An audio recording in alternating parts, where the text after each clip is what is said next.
This is why you don't improve in solo and in duo tournaments. I'll explain to you. You need to leave duo competitive for 1 or 2 months or even longer to be the best solo and duo competitive player who ever lived, and I'll explain it. I have two reasons for you. The first one is you need to master solo competitive to even be able to be good in duo competitive. My second topic is the best practice you can get is as a solo player, and if you want to be the best duo player who ever lived, you also need a good decent duo, and you only get them if you place well in solo tournaments. But what exactly do I mean by mastering solo competitive? Well, I'll explain to you. In a duo, there is an IGL and there is a fragger. In solo, you are both. You're an IGL and you're a fragger. So, you need to master IGL and fragging at the same time, and you don't master it by playing duo competitive. You're only IGL or you're only fragger. You also need to build up your confidence as a solo player to even be good as a duo. If you're not confident enough, you do mistakes, and we don't want mistakes. And when you're mastering IGL and fragging at the same time, you're the perfect duo. Think about it. When you're IGLing and fragging at the same time, you practice everything at the same time, and you don't do it in duos. Like, you practice your fighting skills, you practice your rotations, you practice your movement, you practice your building, everything at the same time, and you don't do it in duos. You're only fragger or you're only the IGL. So basically, you only practice your fighting and building, or you only practice your IQ and your movement. So think about it.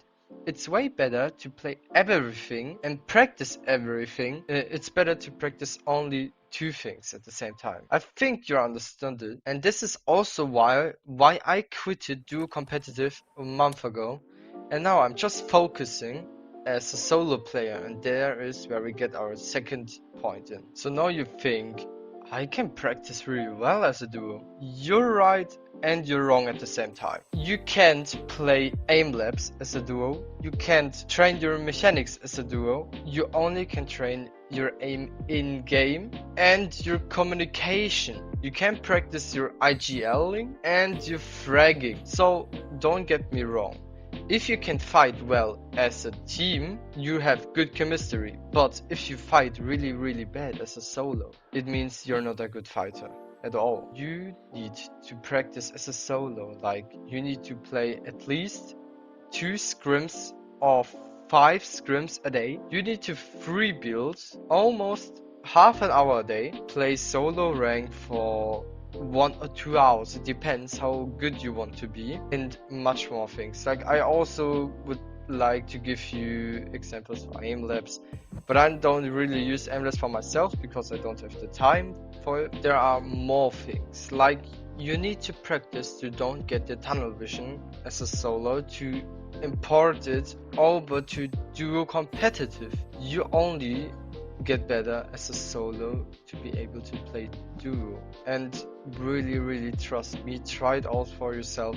You practice 50 times more and you get 50 times better as a solo practice as a duo. After every death, you write down the reason why you died, and you can play duos here and there, but really focus on yourself and think about your mistakes. Also rewatch your fighting. Go to replay, rewatch your fighting, and find your mistakes, why you died. There's also a good thing which you can do is take a sheet of paper and take a pencil, and you play 20 games of ranked. After these 20 games, you can see what's the mainly things why you died. If it's aim, practice your aim, go to aim labs, go to in-game aim maps and train your aim. If it's mechanics, train your mechanics.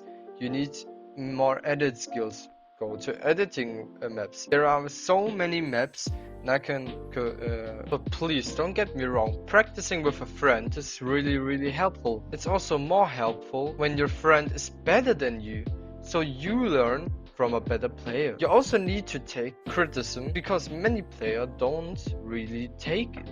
You need to take it and you need to think about it so you can do it better next time. Please take criticism. Also, if you want to know which server are the best servers to get scrims, it's Noble Scrims. I can put it down below in the description. Another really helpful tip, don't play too much creative because creative is not realistic. Ranked scrims, this kind of practice is way more realistic than a creative map. If you want to play really realistic creative maps though, you need to play maps from Jivin or Can Beans. This was my really short video, but I hope it helped you a lot. And please let a comment down below and drop a like, maybe follow. Please tell me what I can do better in the next video, and I hope you have a wonderful day. Peace.